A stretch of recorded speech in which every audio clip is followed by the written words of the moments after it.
One of the points I like to bring up to other personal trainers in my workshops, and I've said it on Facebook and things like that, is in all my years of training, I'm 33 at the time of this video. I stopped training full-time at 32. I started training full-time at 17. Had a gym for about 10 years.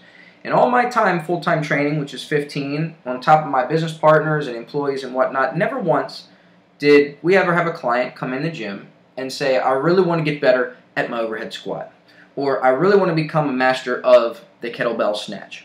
But yet, when I scroll down Facebook and I get on YouTube and whatnot, it seems to be replete with trainers showing off and discussing how to get your client to master the snatch and how awesome they've gotten doing their overhead squat with, a barbell and quarters on each side and whatever. So one of the points I bring up is I say, well, if the clients don't ask for this, guys, why are we doing stuff that the client didn't ask for? And the standard trainer reply to that is, well, I don't let my clients dictate, what I do in the session. I'm the fitness professional, and I tell them what to do. No different than, I don't tell my accountant what to do. I let my accountant do their job. Fair point, but it's a straw man because it's not the point. It's replying to a different point that I'm making. The point that I'm making with these observations is simply this. The client doesn't determine exactly what exercises you do in each and every session. So I'm not saying that if your client says, no, I don't want to do that stuff, I want to do bicep curls and ab crunches, you go, okay, sure, here, just give me my check and I'll give you what you want. No. That is not what I'm talking about whatsoever.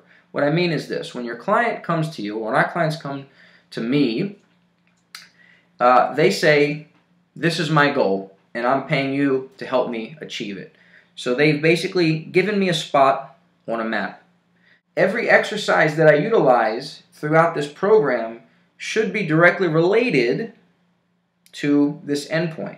But when the endpoint becomes getting better at the overhead squat, and the client's goal, which is normally lose fat and increase muscle, basically most clients are training for physique-related goals, and I don't see a direct correlation, and I see lots of time being spent improving a kettlebell snatch. That's what the client wanted to, the trainer wanted to do, but the client is saying, I want to get better looking shoulders. These are two different endpoints. That's what I'm recommending against, or at least saying, if you ask us in the Performance U approach, that's not doing your job as a personal trainer. So everything done in the session, we tell our client what to do, we tell them how much, we tell them the range of motion, all that. But all that is directly related to getting the client to the end result, not trying to divert them and to get them to restructure their end result to end up somewhere where we think is cool just because it gives us new YouTube material that we can now show off to our fellow fitness professionals and go, hey, look how cool of a trainer I am. I did all this stuff. So if you have gotten your clients better at their kettlebell snatch and all the things you want them to be good at, fine.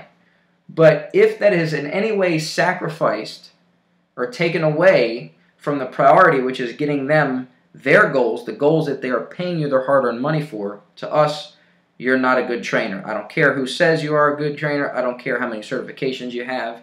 It's all determined by number one goal. To us, this is if you, priority number one, get your clients the goals that they're paying you for.